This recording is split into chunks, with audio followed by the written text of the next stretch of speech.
Hey, it's Dale. Welcome back to the Shed Mahal. Today I thought we'd just try and do something that's really nice and easy. I've got a market coming up and I wanted to have a couple of things that were nice and cheap. So I wanted to see whether we could turn one of those into one of those. Now these are really easy projects, and generally they only take me about sort of 10-15 minutes to make. I can normally knock out 5 or 6 of them in an hour. That's pretty good going, and it's good turnover at a market, because having some cheap stuff is always good, as well as having all the expensive stuff. All right, let's give it a whirl. See what we reckon.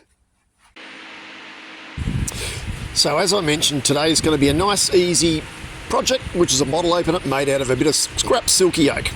So we're just going to whack it in a 4-jaw chuck, and really it's just turning end grain stuff. Now, I normally try and drill out the hole fairly quickly, that way that we're not going to end up with any split out. I'll rough it down to shape just quickly first. Always wear your bucket, hey? Safety first, really good idea. Now, I don't use a spindle roughing gouge, I just use a bowl gouge. In reality, I could just use one tool to turn this whole thing. So just making a bit of a profile and getting it roundabouts to round, you know, within a ballpark. You can't rush these things, it's pretty straightforward.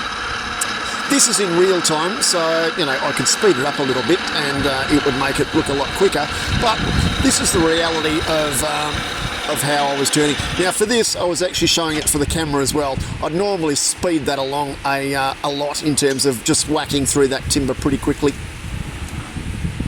So this drill bit in the Jacob's chuck basically fits the thread of that shank of the blank for the bottle opener. Just go in as deep as you need to, you know, doesn't need to be too excessive. I always put this as a pressure fit so that I can actually make a thread. A lot of people make the hole a little bit bigger and then epoxy stuff in. I don't find that that's actually necessary. These bottle opener blanks like that you can normally buy from most wood turning supply shops. They're, I don't know, roughly about $5 each Australian, a bit less if you buy them in bulk, you know what I mean. I normally jam it on here while the thing is still nice and thick, while that blank is still nice and thick. That way, if I've got to force it in, which I do a little tiny bit, I've got enough thickness there in the blank to not actually need to split it. If you make all the shape of the blank and then you try and put it in like this, then there's the likelihood that unfortunately you're going to split the timber. Now, because I don't have 2 hands, I actually try and use mechanical advantage with this. So I just grab the chuck key and whack it in there. If you use the flat on it, you're not going to scratch it or do any damage. See, there we go. Nicely done and in nice and firm. You've got a choice now. Now, most sensible people would actually unscrew that blank and take it out. I don't even bother. As long as I know where it is, and you can see by the shadow line, I actually turn it with it in there. That way I know that I get a nice tight fit and a clean cut.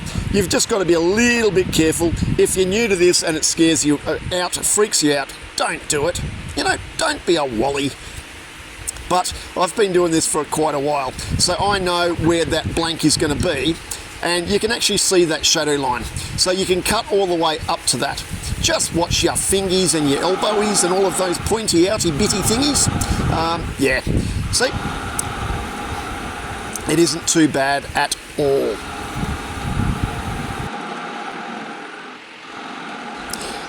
If I was in a hurry, I could really slam this out pretty quickly just by continuing on with my bowl gouge. But I actually just like using my little tiny spindle gouge. I'm only using it because it's a bit of fun and I enjoy the shape and I enjoy the feel of it.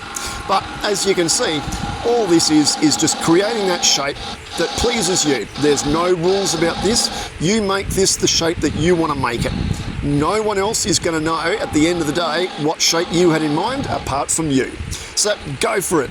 Be creative, have fun, and just make it the way that you want to make it. The other thing with all of this is don't go moving that rest and the banjo without turning the lathe off if you're not comfortable doing it. I've been doing this a while, so I kind of know what I'm to expect. Again, don't be a dick. Be sensible. Don't do stuff that's going to scare you and it's going to end up causing you drama. So I'm just running over this with a bit of sandpaper. With this, I was only using sort of, I think 240 grit and then 400. Then we're just whacking a bit of a finish on it. Pretty straightforward, hey?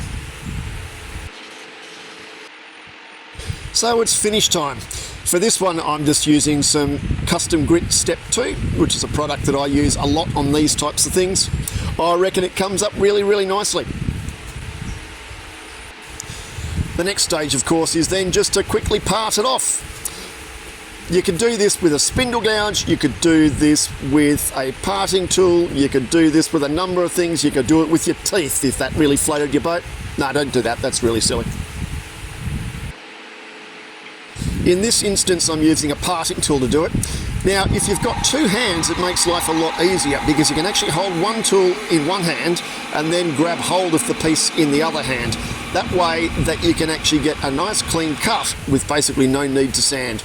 I've got to be a little bit more careful because I don't have the number of bits that you guys do, which is a little bit of an inconvenience.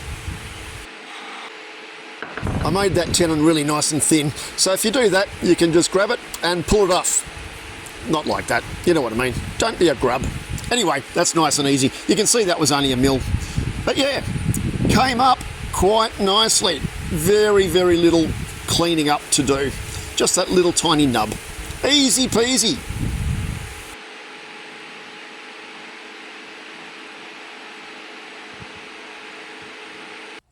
So there we go. I haven't put a finish on the bum of it, but that's nice and easy. Oh. So nice and simple.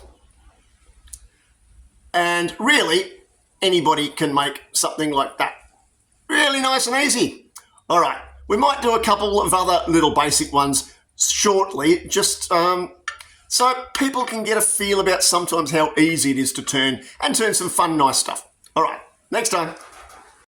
If you enjoy my videos and like my work, maybe please consider a membership. That would be awesome. Okie dokie, next time.